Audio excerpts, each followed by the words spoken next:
So, our next speaker, I think one of the questions we've been asking ourselves has been about trust and security and feeling confident about the code that we are shipping. And so it's probably about time that we got a view on that. And I'd like to welcome to the stage Jaime from Codacy. So I have a hard job of going after cursor and innate best guys. Today I'm going to be talking about risk and adoption of AI tools. And to give you an idea, maybe first introduce myself. I'm Jaime. I'm CEO, co-founder of Codacy. Codacy is a company that provides security analysis and quality analysis for software development, especially focused now on AI-generated code. Some of the things that we see in studies that have come to light is that between 40 to 62% of AI-generated code contains some sort of vulnerability. And studies are showing that developers that use AI to write code produce more insecure code on average. Common problems obviously include outdated dependencies, some of the things we're going to demo today, randomness and non-determinism, so you get different answers every time you ask a model to do stuff. And then when you have multiple interactions or multiple passes of AI through your code, it also changes and creates some funkiness there. So today, I'm going to try to create some vulnerabilities using AI on the fly, hopefully not Mark Zuckerberg myself into some weird stuff here. Also going to look at adoption because we did a survey with data, so we'll also give you a bit of an insight into how AI coding tools are being adopted with a small subset of our customers being surveyed. So, demo. What you're seeing here is simply a prompt in the terminal that I'm going to pipe to Claude. So I'm going to ask Claude this from right here, and then I'm going to save it to a file and also show you the output of this execution. It takes some time because we're asking Claude to generate code, and then code needs to come here, and the Wi-Fi is not great, and yada, yada, yada. But we should see some output now. This essentially, what am I doing essentially is asking it to create a Java web server. I don't imagine a lot of people here are very excited or use Java in general, but it has one of the biggest bodies of work and code in the whole internet, right? And so what I'm asking here is just a file of the dependency of this particular library, and he suggested this version right here, which is great because it's riddled with vulnerabilities. So it's good for me. So anyway, this is the file, and now we're going to analyze it. To analyze it, we're going to use our own stuff, which is our own CLI that loads up all the tools for security analysis at your environment and just analyzes it for issues and vulnerabilities. So if we do that, we should see some vulnerabilities detected, right? So we had 7 high vulnerabilities associated with CVEs. I know because this library is a huge problem. In fact, I think there's a really interesting issue here. If we ask the model now, instead of doing just one iteration of Claude of that prompt, let's ask, actually I should execute because it's going to take some time. Let's ask to the Claude this thing 20 times in parallel and see what the output of that same library. Now we're only going to see the version of the library. We're not going to see the whole file. But what we're going to be seeing, hopefully, is many different numbers. So not only we're typically discussing that when it comes to dependencies, AI models are not great, but also they tend to generate very different results every time you ask them. So what we see here is not only you get the 2.3.18, the 17, the 19 as well, and only after the 2.3.20 you get a version of that library without any vulnerability. So what we're seeing obviously is that non-determinism in play. Every time you ask for a prompt, you might get a version of the library. It's also to note that the version that I showed you before is 2.3.10, which means typically, and I get that version a lot when I was planning this talk, because when it generates the pom.xml file, it just likes to put that version there. It was trained on that number, or that version in particular. So again, we're looking at non-determinism, how that affects everything. Now, I want to show you a different vulnerability. So, This was a CVE associated with Lovable. And Lovable had a number of very interesting security challenges that were due essentially to insufficient database row-level security. So they were introducing low-level security in databases, but then they were removing it as part of the interaction with users, which was not necessarily a Lovable problem, but the way, obviously, that the product works that encompasses so much ended up being associated with Lovable. And so if we go back here, let's try to simulate that scenario here. So we're going to imagine that we have a table, customers, that we created, and now we're going to try to generate what's called row-level security for that table, which is a number of policies for accessing that table, essentially. So again, the same scenario, get that prompt, pass it to Claude, and then save the file and print it so you can all see it. So we see a number of policies here, or users that are signed in can see their created records. Pay attention that you need to have created by with an auth ID to create more stuff. So essentially there's policies here involved. But I forgot. Actually, before we do that, let's just run here a quick checker.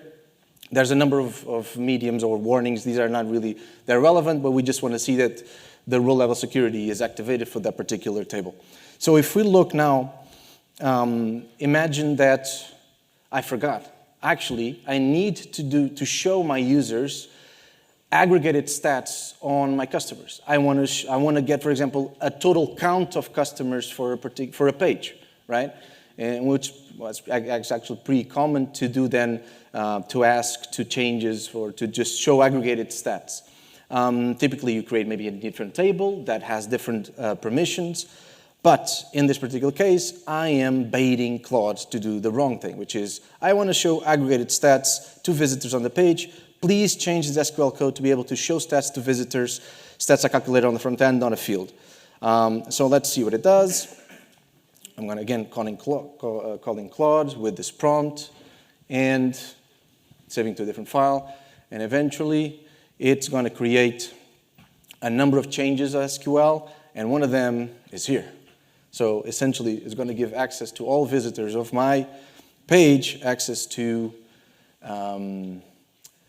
data.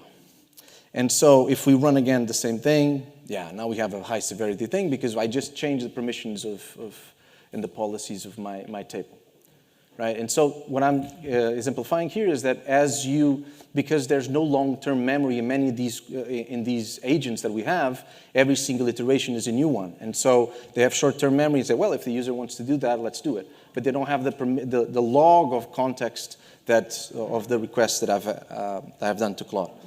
And so that's fascinating to me and fascinating to us as a business because there's vulnerabilities being introduced en masse in many code bases. There's a lot of opportunity. I don't mean to be a doomsayer or just someone annoying, but there's a lot of vulnerabilities being introduced in our code bases, and the non-determinism doesn't really help because it's hard to predict what they're going to say when we ask models to do some stuff. And also the lack of long-term memory. Each interaction is new, increases different types of new problems. And so because of these things, we were asking many of our customers, and we were able to survey a small percentage of customers. This is actually part of an online survey that we have running. There's more answers there, but at the time of the presentation, with 42 organizations. And we wanted to understand, first of all, what they were using, what did they have in place to control these things, and what worries them, which is an interesting question.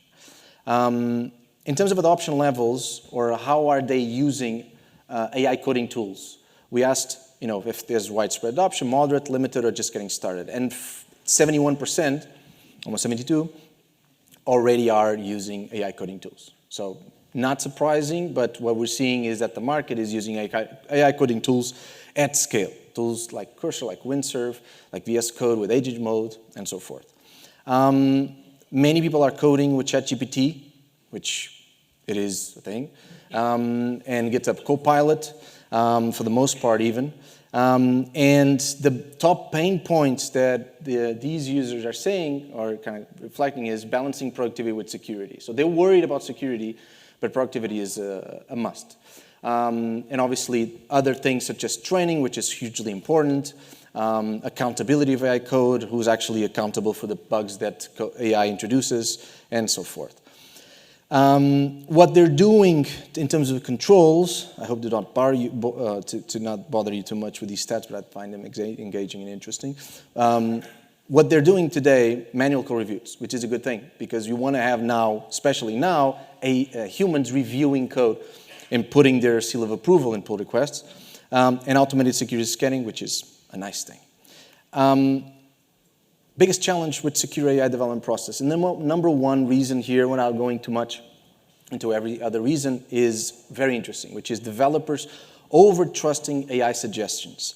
By far is the biggest risk factor. And that's actually an interesting topic to approach. Automation bias is the concept by which we, as humans, associate, for example, AI as being correct all the time. They do these things, and it's probably correct because it's giving me a lot of really good answers. And so, because we're accepting more and more of the suggestions of our models, of our coding IDEs, it can cause us to lose agency, to defer to AI recommendations by default, and to feel less responsible for the outcomes.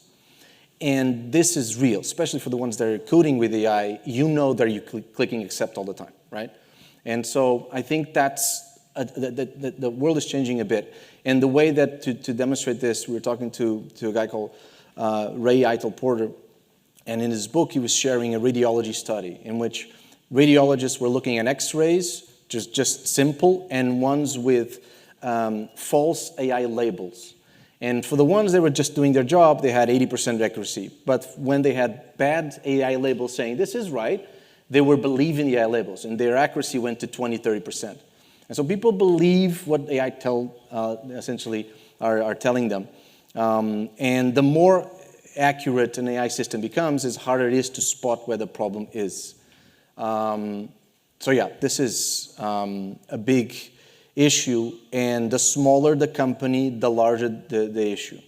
So what we're seeing, obviously the sample size is small, but there's directional signal in how we're seeing these things. So yeah, automation bias. If there's nothing to take from this presentation, that would be an interesting concept. Last but not least, a few other stats here. GitHub Copilot users are more likely to use automatic scanning and red teaming, whereas ChatGPT users, unsurprisingly, are less likely to use automated scanning and special linting. So if they're coding with ChatGPT, they're probably not going to have a lot of other tools, and that's very unsurprising. And team citing time pressure, reducing review quality, want to fix this and want clear standards and frameworks, and especially security and compliance requirements. And the teams that are citing over trusting AI want to prove ROI. So there's, I guess, my whole conversation here, getting into summaries, there's a whole gap between adoption, because we're adopting these tools very quickly as an industry. We're getting as much as possible our developers to code with AI, which is a positive thing, we believe.